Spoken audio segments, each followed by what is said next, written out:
Hey, what's going on everyone, and welcome back to once again another video. Today's video is going to be how to get a tactical nuke super easily, basically 100% guarantee every time on Giant Infected. Now, I have uploaded a Giant Infected nuke gameplay when I was talking about how I like the game mode a few days ago, as well as I actually do have another tactical nuke guide on how to get tactical nukes in Modern Warfare, but that was made before this game mode came out, and now with this new game mode out, there is a way to get tactical nukes super easily.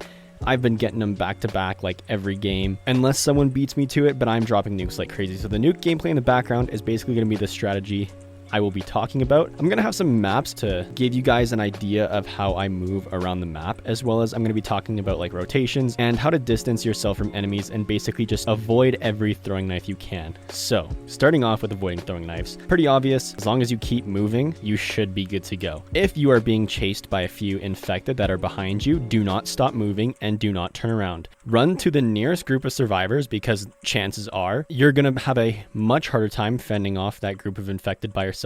And if you run to the nearest group of survivors, they will kill those infected behind you, basically saving your life. As well as if you stop and turn around, you are giving the infected time to actually track your movement and get that throwing knife kill. And when you turn around, you're basically not moving at all, so the infected have a greater chance to kill you. As well as it is just a dumb situation if you are being chased by 3 or 4 infecteds and you're all by yourself. Turning around and trying to fight them off will end up with you getting swarmed in the long run.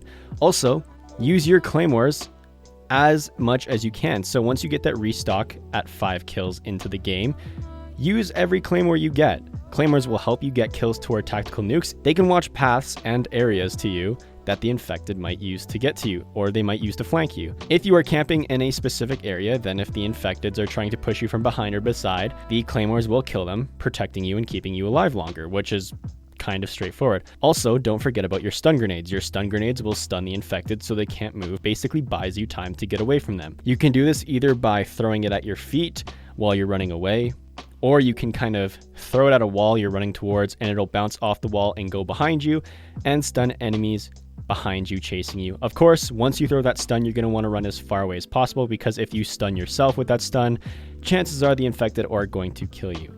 Also, with the new changes of updates, we now have stopping power rounds. Make sure you use stopping power rounds as soon as you get them. Not only do they kill the infected faster, but it also just gives you more ammo over time, which is really nice because you don't have ammo crates anymore, so you basically either have to risk pushing for scavenger bags or you just use your stopping power rounds. Talking about scavenger bags, I highly recommend that you only grab scavenger bags when you know the coast is clear. Once you are one of the last survivors, getting scavenger bags is going to be very hard, so I tend to grab scavenger bags when the infected count is very low, or if there's only 2 or 3 infected around me and I kill all of them, then I'll pick up the bags.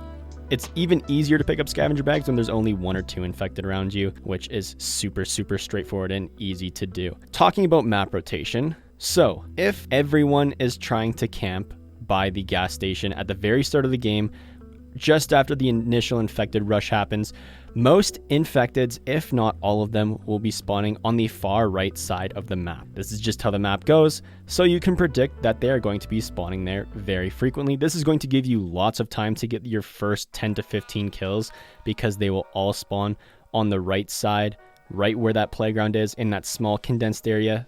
And there's only 3 areas they can push out of, so if you are right here, you are going to have such an easy time surviving the initial infected, getting those first few kills.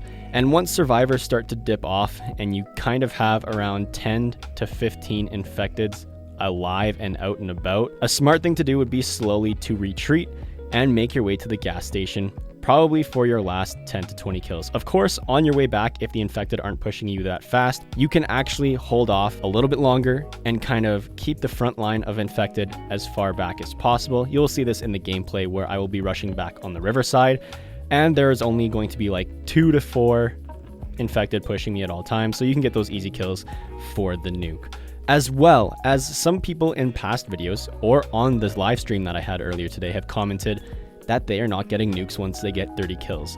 Now, me and chat came up with the conclusion that there is some sort of algorithm that stops boosting. So if you are killing people in your squad or that you are partied up with over and over again, even if they are legitimately trying to kill you, you may not get the nuke. So I try to do the nuke solo by myself, and I try to just play normally, and you get the nuke super easily. I also do think there is a algorithm where you can't be in glitch spots. There are a couple glitch spots in the game right now that people are camping in stationary and basically aren't moving from, and it's a weird glitch spot where throwing knives and just normal knives can't hit you, and they're basically just shooting through walls. I don't know why they aren't getting awarded nukes, but if you're in glitches, you will not get a nuke. So try to do this legit without boosting, because boosting doesn't work for some reason in the game. I know a lot of people try to boost nukes in this game, which is kind of stupid just because they're so easy to get naturally. But overall, it is very easy to do. And you also do have it count towards your barracks. So your nuke in Giant Infected will count towards your barracks. You will get the Mighty Mushroom calling card, as well as it will count towards your highest kill streak. That's going to be the video today. If there are any questions or comments that develop as the Giant Infected playlist progresses, comment those down below and I will help you out with those as much as possible. Leave a like if you did enjoy, dislike if you didn't. I'm about to head out, and if there is one, I'll see you in the next one. Peace.